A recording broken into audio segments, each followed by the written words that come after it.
March 1945. The Last Invitation to Hope. The last time I heard the word victory was over a crackling field radio, its voice trembling like a ghost. "Hold the line," it said. "The Führer still believes." By then, belief was all that remained to us, a tattered banner over ruins.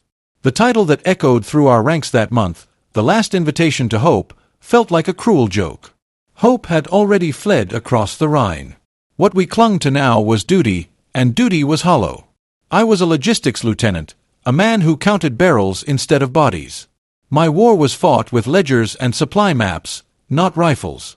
And yet, even I could hear how thin our front had become, how silence swallowed the gunfire because there were no guns left to fire. When I closed my eyes, I could almost feel the whole Reich collapsing in on itself, one warehouse, one tank, one heartbeat at a time. Then, on a cold morning near Remagen, a rumor reached our outpost. An American fuel depot had been abandoned after a surprise withdrawal. My superior, Major Kruger, burst into the room, eyes wild. "It's a miracle," he shouted. 50,000 gallons, enough to move a division." His voice cracked on the word miracle, as if he didn't believe it himself. We climbed into what remained of our trucks, 2 still running, 1 pulled by horses, and drove west through a landscape of retreat. The roads were lined with soldiers limping home, convoys stranded for lack of fuel, and columns of civilians pushing carts full of ashes they called belongings. The air smelled of mud and diesel, and somewhere behind us, the thunder of artillery rolled like an endless storm.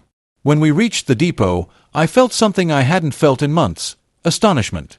There they were, rows upon rows of silver drums gleaming under a pale sun, untouched, unguarded. 50,000 gallons, waiting. Men who hadn't smiled since Stalingrad suddenly laughed, shouted, sang.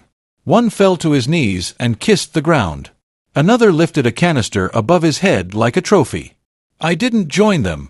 I just stood there, hand on the cold metal, and thought, this is not salvation. This is postponement. The major ordered me to take inventory. I scribbled in my notebook, numbers dancing before my eyes. It felt absurd to be measuring abundance in the middle of starvation. Behind me, men filled their canteens with gasoline as a joke, pretending to toast the final resistance. The fumes stung my throat. The laughter sounded like madness.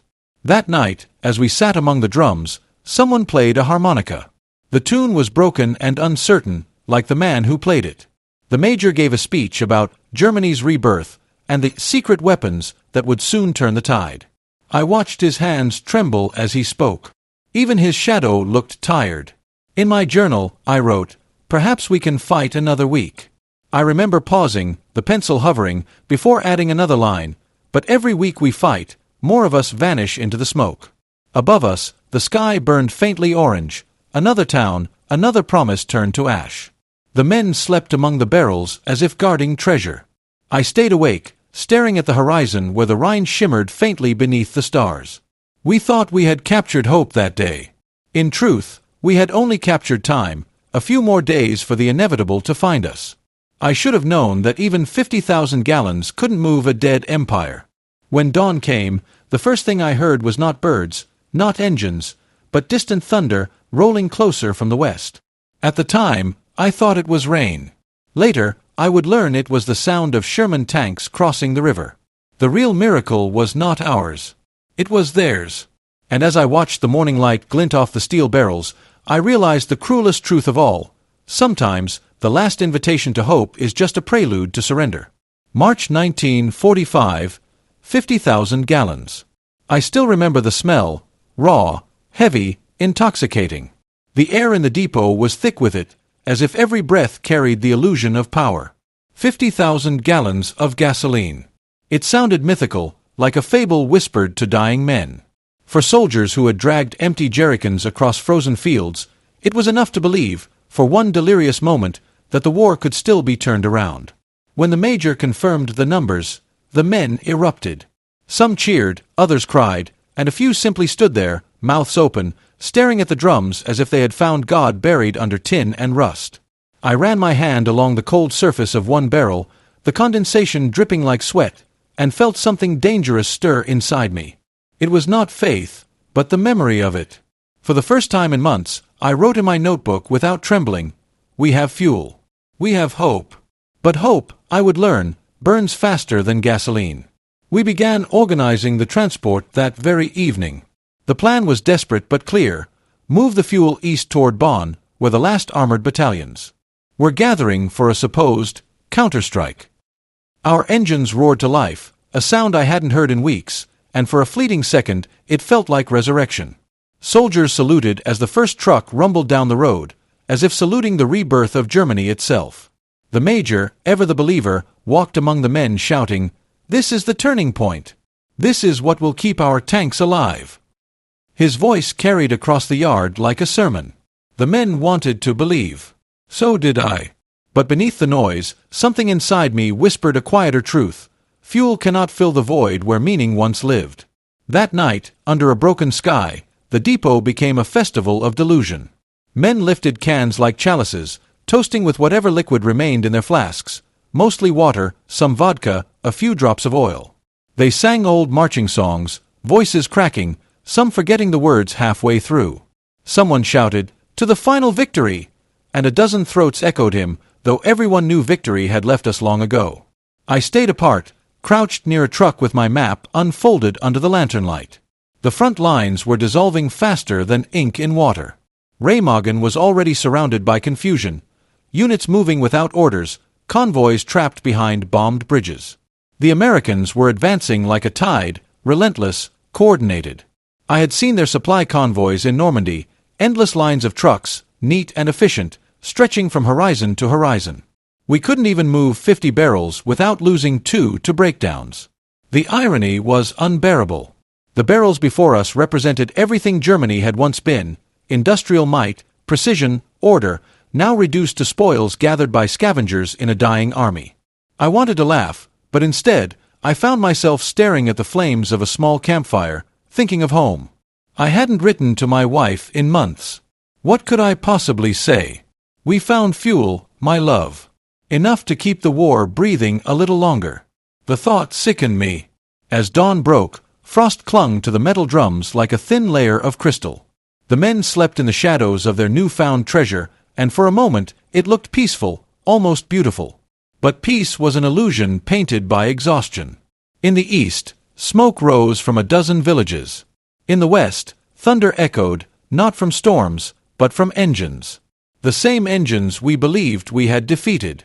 I wrote again in my journal, 50,000 gallons. Enough for one more week of dying. The words looked too neat on the page, too calm for what they meant. We would fight, yes. We would burn every last drop. But each barrel was a candle for the funeral of a nation that no longer existed. As the trucks began to roll, I caught a glimpse of my reflection in a pool of fuel, my face twisted, ghostly, shimmering under the thin light. I looked like a man watching himself disappear. And that's when I understood the truth that none of us dared speak aloud. We hadn't captured 50,000 gallons of hope. We had captured 50,000 gallons of delay, of noise, smoke, and death postponed. Nothing more. March 1945, the toast. We gathered that night inside the depot, surrounded by towers of silver barrels glinting under lantern light. Outside, the wind howled across the ruins, carrying the faint echo of artillery from the west. Inside, it was a different kind of madness, the laughter of men who had forgotten what victory felt like but still knew how to pretend. Someone dragged out an old mess tin, filled it halfway with gasoline, and raised it as if it were champagne.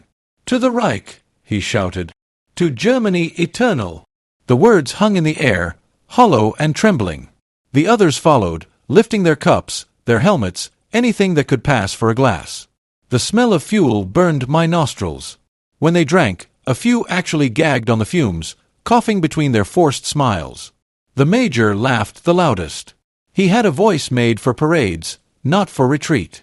"Look at us," he said, his face red with drink and fever. "The Americans left us their blood. Now we will use it to bleed them dry."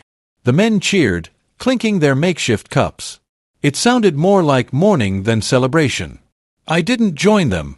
I sat on a crate, my back against a drum, watching their silhouettes dance in the flickering light. The shadows stretched long, distorted, as if mocking us. The fuel we toasted with wasn't salvation, it was the liquid form of our delusion. Each drop a lie we told ourselves to keep from seeing the truth, that the war was over, only the dying remained. Someone started singing, Erica, the old marching song, but it faltered after the second verse. No one remembered the words anymore. The melody lingered, broken, until it dissolved into nervous laughter. I could hear the crackle of the fire, the faint hiss of leaking gasoline. It was the sound of everything we were, leaking, burning, vanishing. The major stumbled toward me, drunk on exhaustion. More than liquor. Lieutenant, he slurred, you should smile. Tonight, we've been chosen. Providence favors us. His eyes gleamed with something between faith and madness. I didn't answer. I just stared at my hands, blackened with soot and oil, and wondered what providence he spoke of. The kind that leaves a nation in ruins? The kind that turns boys into corpses and men into thieves? He left me there, muttering a prayer to a God I no longer recognized. Later, when most of the men had passed out beside the barrels, I stepped outside. The cold hit me like a punishment. Above, the night sky flickered with distant flashes, the endless artillery duels along the Rhine. Somewhere beyond that horizon, American engineers were already repairing bridges faster than we could destroy them. Their trucks moved like veins of light through the darkness, feeding an army that never seemed to tire. Inside our depot, the only light came from a few oil lamps, pale, dying stars in a sea of shadow. The laughter had stopped. Only snores and the occasional cough echoed in the vast silence. The air reeked of gasoline, smoke, and hopelessness. I thought of what we had become, scavengers in our own land. The regime still spoke of honor, destiny, sacrifice. But here, surrounded by men toasting with poison, I saw only despair dressed as pride. The 1,000-year Reich had lasted 12 years, and it ended in an abandoned depot, with soldiers pretending gasoline was champagne. Before returning inside, I picked up one of the empty jerrycans and stared at my reflection in its curved surface. My eyes looked hollow. My uniform, once immaculate, hung in tatters. I realized I couldn't remember the last time I'd felt human, the last time I'd believed in anything other than survival. I wrote one final line in my journal that night: we toasted life with death. And even death looked tired. When dawn came, the barrels gleamed like gold in the early light. The men awoke with headaches, jokes, and hollow bravado. But as I looked at them, faces gray with soot and disbelief, I understood that our toast had been a funeral. Not for the army. Not for the Reich. For ourselves. And somewhere beyond the horizon, the engines of the real world, the American world, were already waking. March 1945. The road to nowhere. We left the depot at first light, engines coughing black smoke into the frozen dawn. 50,000 gallons of captured fuel, loaded into dented trucks that barely held together. The major rode in the lead vehicle, his eyes fixed on the road as if staring too long at it might make it lead somewhere real. I followed behind, clipboard in hand, pretending that logistics still mattered when everything else was disintegrating.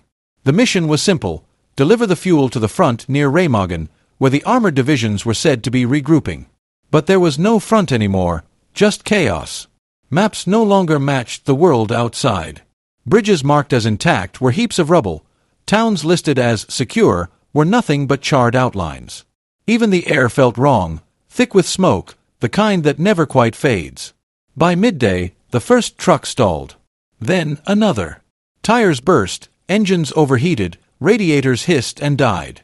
The roads were soaked in mud and corpses, horses, soldiers, civilians. Every few kilometers, we had to stop and push a vehicle free from the muck. Our precious fuel leaked from cracked seams, the dark liquid seeping into the earth as if even the ground rejected it. Refugees shared the same road, silent and hollow-eyed. Old men pulling carts, women with infants strapped to their backs, children stumbling barefoot through puddles of ash. They moved east, as we did, toward a mirage called safety. I gave what water I had to a mother whose baby hadn't cried in hours. Her eyes met mine, dull and unfocused. "They said the Americans are coming," she whispered. Her voice wasn't fearful. It was hopeful. Not long after, a little girl approached one of our trucks. She couldn't have been more than 8. "Wasser?" she asked. "Water." My canteen was empty, but I wanted to help. I reached into the back of the truck and grabbed the nearest canister, uncapped it, and poured a small stream into a tin cup she held. She drank before I could stop her. A heartbeat later, she gasped. Her face twisted, and she began coughing violently. The smell hit me, kerosene. I froze. The cup fell from her hands, spilling the rest onto the ground. Her mother screamed, clutching the child's shoulders, shaking her. I stood there uselessly, my stomach collapsing in on itself. I had given her poison. For days afterward, the smell of kerosene clung to my hands no matter how hard I scrubbed. It was in my hair, my clothes, my dreams. Every time I closed my eyes, I saw her coughing, her small body trembling in the dust. I didn't tell anyone. There was no point. Everyone had their own ghosts by then. That evening, as the convoy limped forward, the sky began to rain ash. Villages were burning ahead of us, our own demolitions, the scorched earth orders meant to deny the enemy resources. From the cab of my truck, I watched the horizon glow orange, wondering if the Americans could see the same fires from the other side. The major insisted we press on. Every drop counts, he said, gripping his pistol as if it could hold the world together. But each kilometer we advanced, more trucks broke down. By nightfall, we had lost half our convoy. The remaining fuel sloshed uselessly in tanks we could no longer move. We camped on the roadside amid the wrecks. Civilians huddled near us, too afraid to ask for help, too desperate to go elsewhere. Somewhere behind the clouds, artillery rumbled, a distant reminder that time was running out. I sat alone by a dying fire, staring at my stained hands. The smell of fuel still lingered, sharp, bitter, unyielding. I wrote in my journal, "We carry the last blood of a dying body. But every road bleeds into the same grave." Above, the night sky flickered red. Below, the road stretched endlessly east, not toward salvation, but toward nothing. The road to nowhere. March 1945. The bridge that wouldn't fall. The radio crackled that morning with the kind of voice that always preceded disaster, clipped, trembling, desperate to sound official. "The Americans have crossed the Rhine," it said. Remagen. The Ludendorff Bridge is still standing. For a few seconds, no one spoke. The major froze mid-motion, the tin cup of coffee shaking in his hand. I stared at the radio as if it were some living thing that had just spat blasphemy. The Rhine was supposed to be sacred, the last barrier, the line that would hold back the tide. If it had been crossed, then nothing was sacred anymore.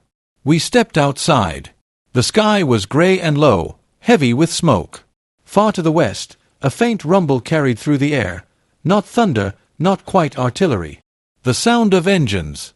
Many engines. It rolled like an earthquake across the valley, steady and unstoppable. "The bridge must have collapsed," someone said weakly. But then another report came through. "The Americans are reinforcing their position. The bridge holds." That was the moment I realized the war was truly lost. The major shouted orders we all knew were meaningless. "Prepare the fuel trucks. We'll move toward the front." But the front no longer existed. Our tanks were stranded, our roads clogged, our soldiers scattered. The fuel we had fought to capture, those precious gallons that we toasted like salvation, now meant nothing. The Americans no longer needed to wait. They were already on our side of the river.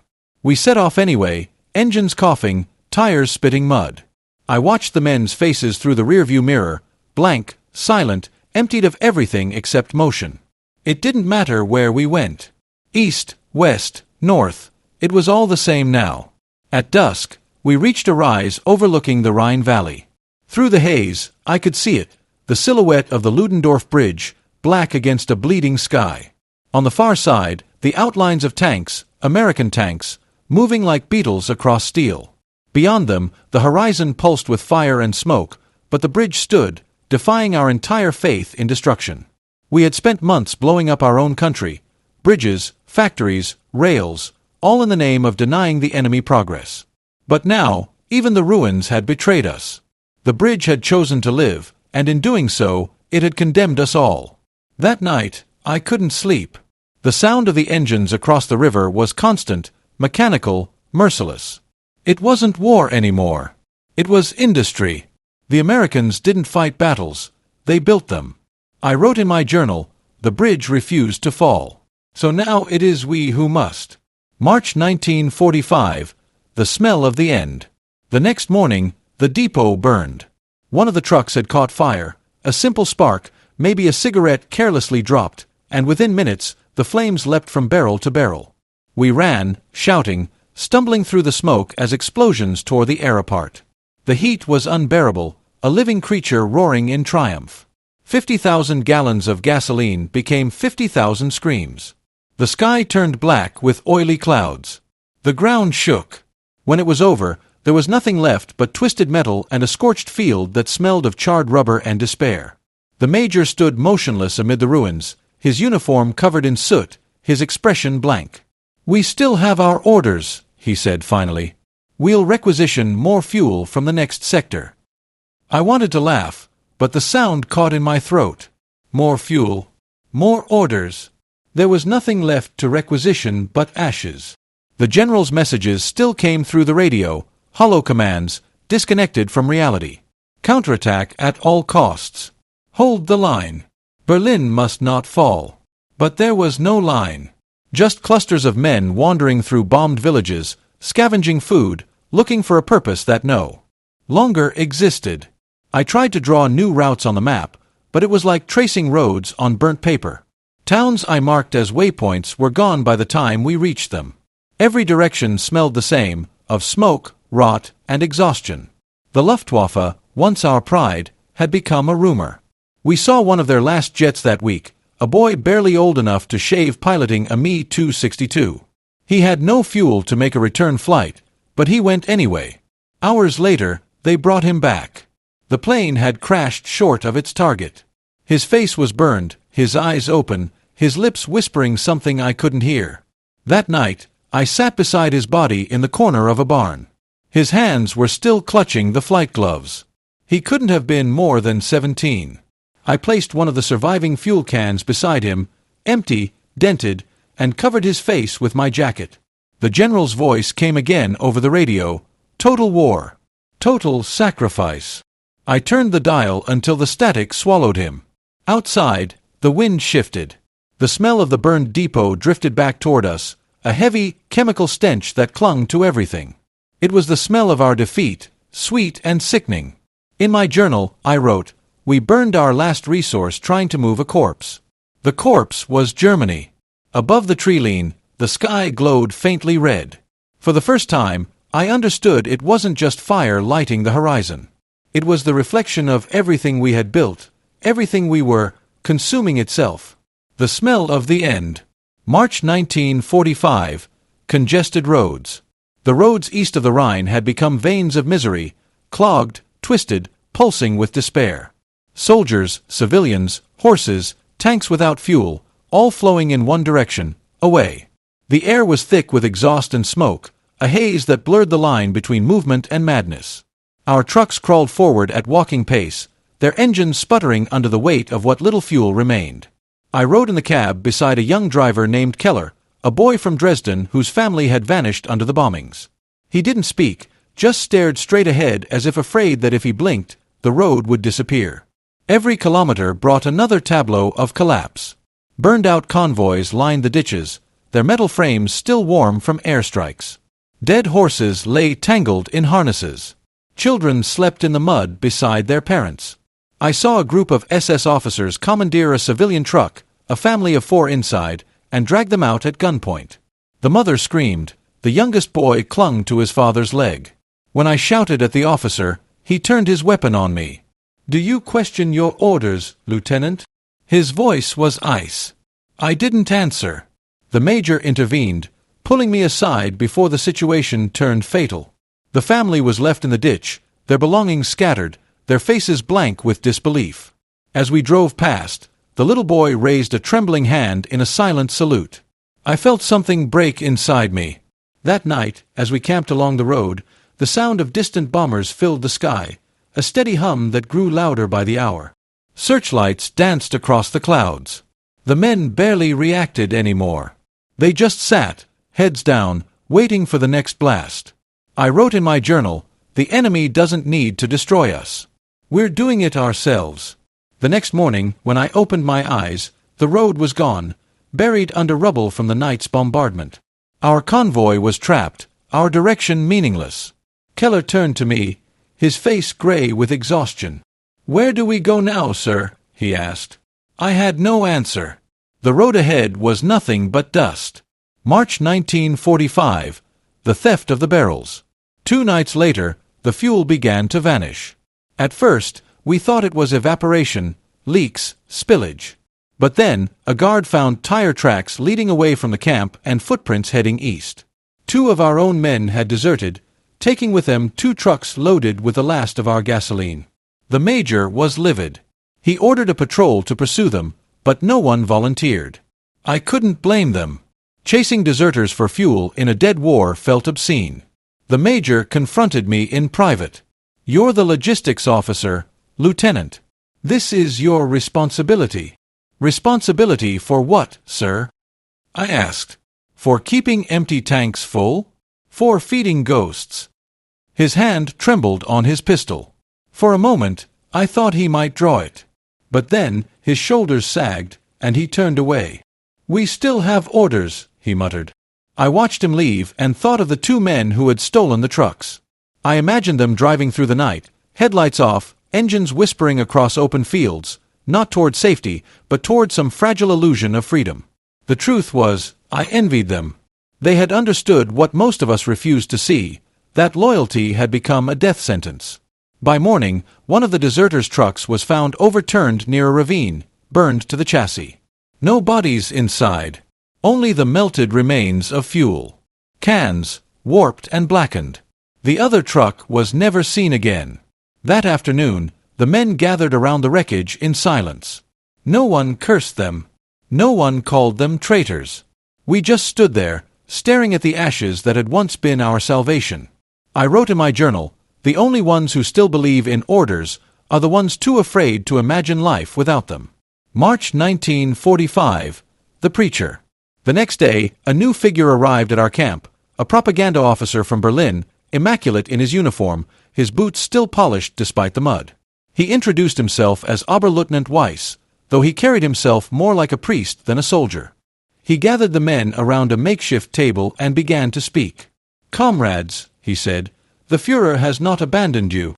Even now, in the West, a secret army is preparing to strike. The Americans will be thrown back into the sea. Germany will rise again." The men listened in silence. Some nodded, others stared at the ground. I could see in their eyes that they didn't believe a word, but they were too tired to argue. Hope, even counterfeit hope, had become a kind of currency.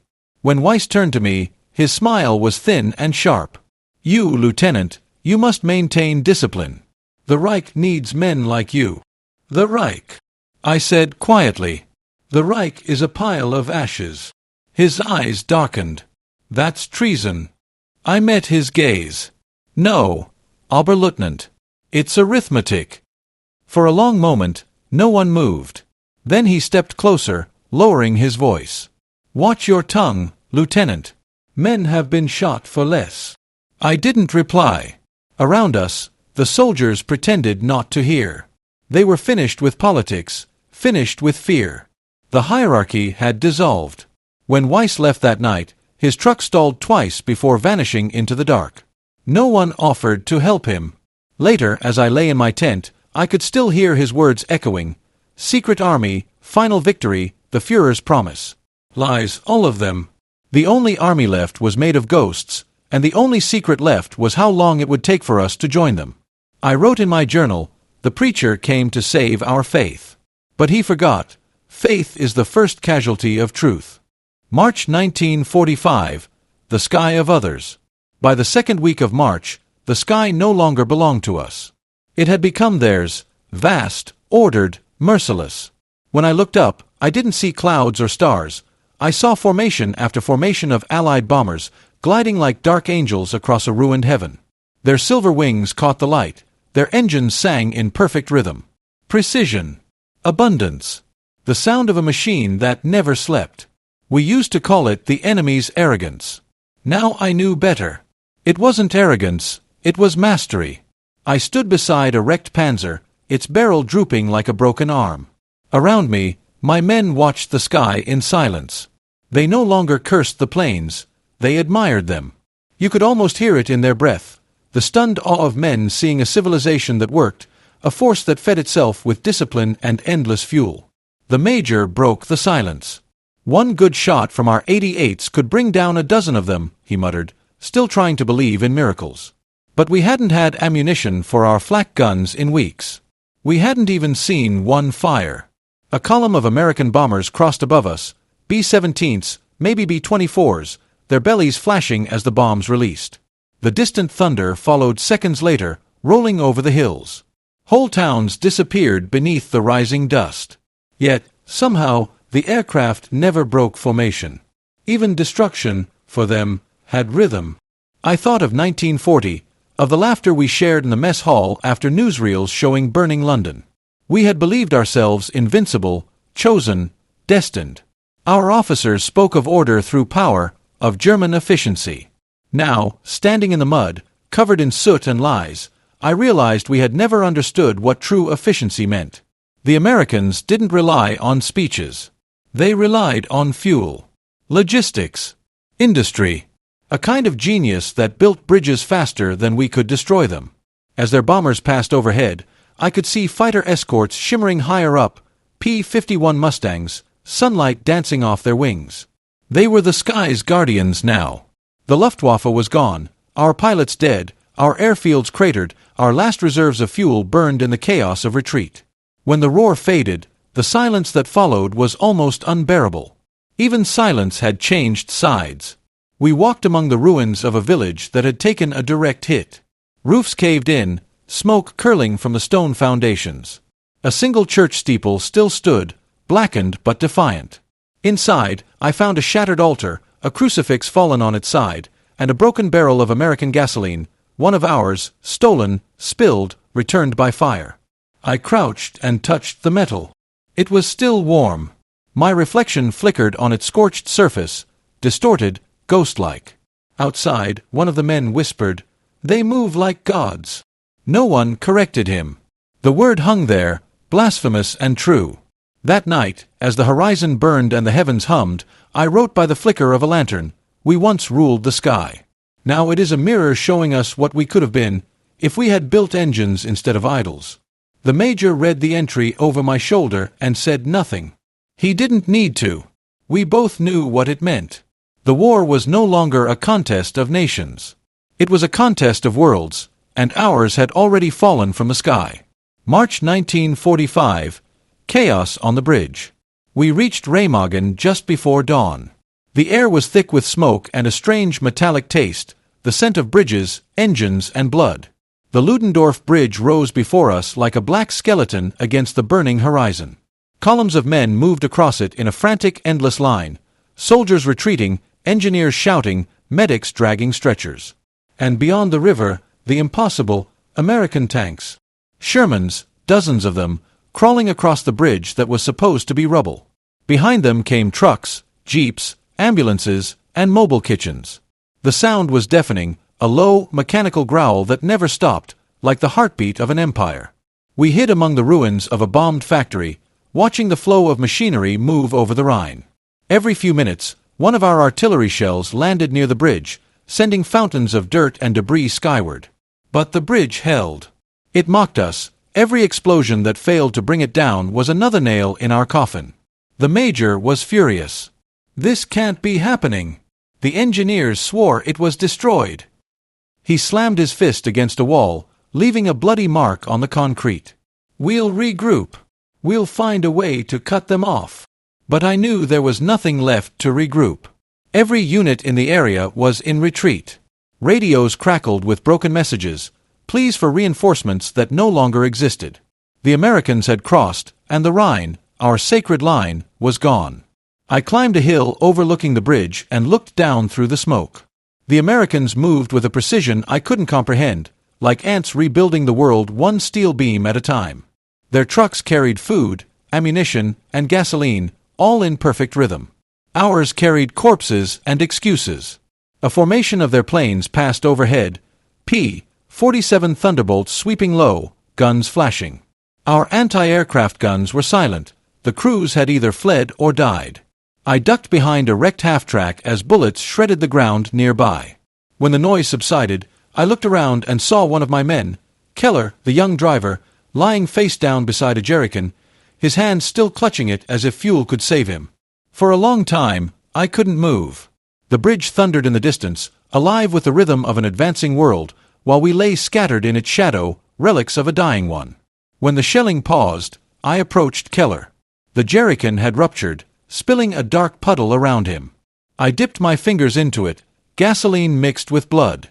It smelled like everything the war had ever promised and then betrayed. The major joined me, his face covered in dust.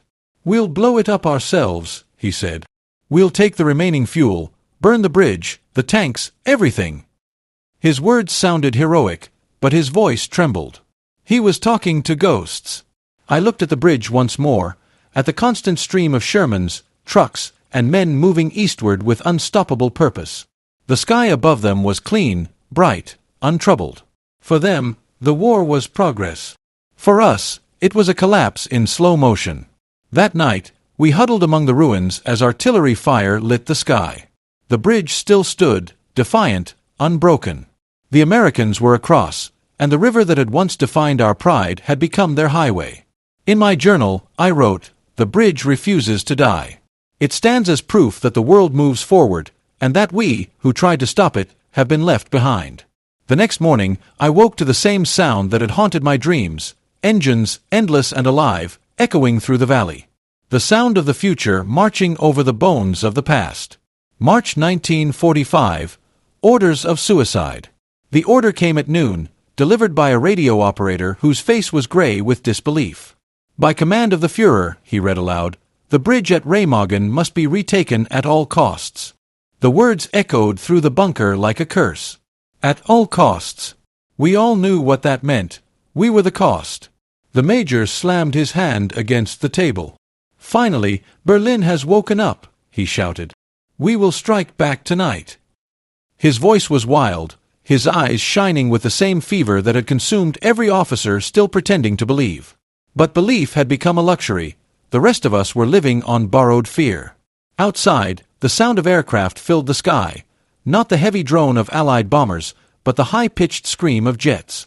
Me-262s, the so-called miracle fighters. I ran outside to watch them, streaking like comets through the smoky clouds. For a moment, my heart leapt, the old reflex of pride. Then I saw what followed. The jets were piloted by boys, faces smooth, hands trembling on the controls. They had been promised glory. They were given flying coffins. We watched one of them dive toward the bridge, a trail of flame behind him. Anti-aircraft fire lit the sky, tracer rounds cutting through the clouds. The jet hit the far bank, erupting into a sphere of fire and steel. No impact on the bridge. No change in the tide. Just another bright, brief death. Hours later, they brought the pilot's remains to us, or what was left of him. He couldn't have been older than 16. His uniform still smelled of burning fuel. I knelt beside him as a medic tried to close his eyes, but they wouldn't shut. His gaze was frozen upward, as if still searching for the sky that had betrayed him. The major whispered, "He died a hero." "No," I said softly, "he died because we have no one left but children." That earned me a glare, but no response. Even the major's anger was dying, exhausted by the weight of absurdity. Later that night, I found myself sitting beside one of the last fuel barrels we hadn't yet lost or burned. I ran my hand over its dented surface. The smell of gasoline clung to everything, my clothes, my hair, my soul. I imagined the boy's jet, the fire, the scream, the silence. I opened my journal and wrote, "We are killing our sons to keep the illusion alive. The bridge stands, but our nation has already fallen." In the distance, the Americans fired flares into the sky, white lights descending slowly like snow. Their shapes moved methodically along the bridge, engineers, trucks, tanks, all perfectly synchronized. Every flare was a signal of order, a reminder that we no longer fought men, but a system stronger than faith. Berlin kept sending new orders. Reinforcements en route. Destroy the bridge. Victory is imminent. I stopped listening. There were no reinforcements, only refugees. No victory, only persistence. Near midnight, one of the young soldiers approached me, barely more than a boy himself, eyes hollow, lips trembling. "Sir," he asked, "why are we still fighting?" I had no answer. So I lied. "Because it's what soldiers do." He nodded, as if that made sense, then walked away into the dark. I never saw him again. When dawn came, the bridge was still there, untouched. The jets had stopped coming. The radios were silent. Only the wind remained, carrying the stench of fuel, fire, and failure. I closed my journal and pressed my forehead against the cold metal of the barrel beside me. The surface vibrated faintly, as if echoing the distant thunder of engines on the other side of the river. The world was still moving. We were not. And somewhere far away, a voice on the radio kept repeating the same words, hollow and relentless: "Retake the bridge at all costs." March 1945, the night without a compass. We left Remagen under a bleeding sky. The orders had collapsed like everything else, swallowed by static and disbelief. There were no more objectives, no more fronts, only a direction, east. The major insisted we could regroup, but his voice had lost its edge. It cracked when he spoke, like an old record replaying a song no one wanted to hear. Our convoy was reduced to 3 trucks and a handful of men. The fuel was nearly gone. We rationed it like a sacred relic, 10 liters here, 5 there, just enough to keep the engines coughing for another hour. When the last truck died, we abandoned it by the roadside and continued on foot. The wind was sharp, carrying the smell of ashes from the west. I turned once, just once, and saw the glow on the horizon. It wasn't the sunset. It was Berlin burning. We marched through the night, our boots dragging through mud and broken glass. The countryside was dead, villages flattened, forests splintered, rivers black with oil. Refugees shuffled past us in silence, faces pale and hollow, eyes glazed with exhaustion. The war had made everyone mute. The major still shouted commands, as if the sound of authority could summon an army out of the dust. "Keep moving. We'll reach the next position by morning." But there was no position. There was no morning worth reaching. His words hung in the cold air and vanished, like smoke from an extinguished fire. I thought of the first day of the war, 1939, parades in Berlin, banners fluttering in the wind, the crowd chanting our names. I had been young then, proud to wear the uniform, proud to believe we were part of history. Now I knew the truth. We weren't part of history. We were its debris. That night, we camped near the ruins of a farmhouse. No fire, no light, only the sound of the wind moaning through the broken rafters. I sat beside a shattered window, staring at the sky. There were no stars, only smoke. The major spoke softly, almost to himself. "Honor, Lieutenant. We must hold on to honor." I looked at him, at the hollowed man beneath the medals. "Honor died at Remagen, sir," I said quietly. "Now we just bury what's left." He didn't reply. He simply turned away and kept staring into the dark. In my journal, I wrote, "We walk east, not toward salvation, but toward memory. There is no compass left, only conscience." March 1945, the boy at the crossroads. It was near dawn when we saw him, a solitary figure standing at a crossroads, rifle slung over his shoulder, his boots too large for his feet. He couldn't have been more than 15. His helmet sat crooked on his head, and his coat was patched and filthy. Yet he stood tall, like a soldier in a photograph. As we approached, he raised his weapon instinctively. The major lifted his hand. "Easy, son. We're Germans." The boy nodded but didn't lower his rifle. "Are you here for the counterattack?" he asked, his voice trembling. "They said the miracle is coming. The secret weapons. We just have to hold the road." No one answered. The silence stretched until I stepped forward. "What unit are you with?" "Volkssturm," he said proudly. "They gave me this rifle yesterday." I looked at the weapon, a hunting gun, barely functional, its barrel rusted. His cheeks were red from the cold, his eyes fever-bright. He still believed the words painted on the posters, the ones Berlin kept sending, "One last strike. One final victory." I reached into the truck and pulled out a small jerrycan, one of our last. The boy's eyes widened. "Gasoline," he said, awed. I handed it to him. "Here," I said. "Take it." He hesitated. "What should I do with it?" "Throw it away," I told him. He frowned. "Why?" "We need fuel for the miracle." I looked at him, at his youth, his faith, his tragic innocence, and felt something twist inside me. "Because, boy," I said quietly, "we've already burned everything worth saving." He stared at me for a moment, then looked down at the can in his hands. His lips moved, but no sound came. Finally, he turned and walked toward the fields.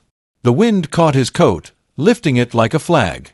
When he disappeared into the mist, the Major whispered, "You shouldn't have said that." "Someone has to," I replied. "He deserves the truth, even if we didn't." We stood there for a long time, the crossroads silent except for the distant rumble of artillery. Every direction looked the same, ruined, gray, endless. In my journal, I wrote, "The boy waited for a miracle." But miracles are just lies with good timing. And ours have run out. The wind shifted again, carrying the faint smell of smoke and gasoline. I closed my eyes and let it wash over me. For the first time, I felt nothing at all. April 1945. Surrender. It ended not with a battle, but with silence. We met the Americans at dawn, a patrol of 5 trucks rolling down a dirt road lined with shattered trees. White flags hung from our rifles, torn pieces of shirts, surrender made visible. My boots sank into the mud as we approached them, my hands raised. A black soldier, tall and expressionless, climbed down from the lead truck. His uniform was spotless, his weapon steady. He looked at us, not with hatred, not even with pity, just indifference. To him, we were no longer enemies. We were the debris of a war already won. The Major tried to speak, to offer some semblance of formality, but his voice broke. The American sergeant motioned for us to drop our weapons. One by one, the rifles fell into the mud, the sound soft, final. As they searched us, I saw the insignia on the truck, Red Ball Express. The same convoys we had mocked in 1944, endless lines of supply trucks driven by men we called unfit for combat. Now they were the lifeline of the world that had replaced ours. The black driver caught my gaze for a moment. His eyes said nothing, but I understood. He didn't need revenge. Victory was enough. We were herded toward a nearby field, where hundreds of prisoners already waited, gray uniforms blending with the dust. Some stared at the ground. Others whispered prayers. I felt neither shame nor relief, only emptiness. In my journal, I wrote, "We surrendered not to men, but to reality itself." The war ended long before we raised the flag. When night fell, I looked west, where the sun sank behind American lines, and thought, so this is how empires die, not in flames, but in quiet acknowledgement that the world has moved on without them. April 1945. The empty barrels. They stacked the barrels in rows inside the camp, each one hollow, each one gleaming faintly in the cold morning light. Some men joked that it looked like a monument, a shrine to our own stupidity. 50,000 gallons once promised resurrection. Now, they were just empty shells, reminders of how easily we mistook fuel for salvation. The Americans counted everything with calm precision. They tagged, measured, inventoried, a different kind of warfare, clean and methodical. We sat behind the wire, watching them work. It was strange to see order again. Strange to see people who still believed in the usefulness of numbers. I wrote in my journal, "We captured gasoline, but lost reason. We worshipped power and found only emptiness." Around me, the prisoners whispered about rumors. Hitler dead, Berlin fallen, the war finally over. Some cheered quietly, others refused to believe it. The Major didn't speak at all. He sat against the fence, staring at the barrels as if he could still hear the fuel sloshing inside them. One of the guards, a young American with freckles and a southern drawl, offered me a cigarette. I took it without a word. For a moment, the smoke almost tasted like peace. The camp smelled of oil, sweat, and rust. The air hummed with distant engines, American engines, steady and tireless. I realized then that this sound, once terrifying, had become almost comforting. It meant food, light, continuity, things we had burned away chasing our illusions. At dusk, The empty barrels glowed orange under the setting sun. They looked like gravestones. I wrote one last line before closing my notebook. Our empire ended the day we began to believe that fire could replace faith.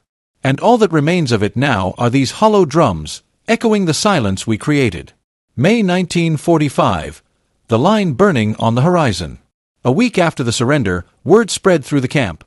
The Americans had reached Berlin from the west, the Soviets from the east. The city, our heart, our illusion, was gone. No one cheered, no one wept. We just stood there, motionless, as if the news had confirmed what we'd already known for months. The war hadn't ended, it had simply burned itself out. That evening, I sat outside the barracks, watching the horizon. The sky flickered faintly, a red line stretching where Berlin lay, still smoldering. It looked less like a city and more like a wound. The Americans had their fires too, but theirs gave light, not destruction. Their trucks moved along the roads in endless rhythm, carrying supplies, food, hope. I watched them and thought how strange it was. We had built tanks faster than we could feed men, they had fed men faster than we could build tanks. That was the true difference, not courage, not will, but understanding. I found my old journal beneath my cot, its pages stained with fuel and ash. I turned to the first entry, 50,000 gallons, perhaps a miracle. I almost laughed. We had believed that fuel could keep the Reich alive. But fuel doesn't revive the dead, it only makes the fire burn brighter before it dies. As night fell, I could still see the faint glow of the horizon, a line of flame that seemed to divide past from future. I wrote my final words beneath that light. We thought we had captured power, but all we ever held was the means to destroy ourselves. The 50,000 gallons were not a victory, they were the last confession of a nation that mistook fire for faith. Then I closed the book. The world moved on.